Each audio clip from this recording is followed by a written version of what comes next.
Salam dəyərli izləyicilər. Sizə bağçada torpaqda çıxan may böcəyi ilə mübarizə barədə danışmaq istəyirdim.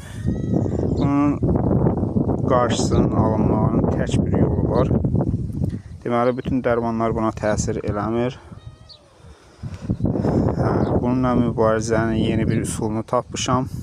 O da ki, bax, gördüyünüz hər kəsin bağçasında belə bir köməkçi lazımdır. Hal-hazırda sizə bu may böcəyinin necə məhv edildiyini göstərmək istəyirəm.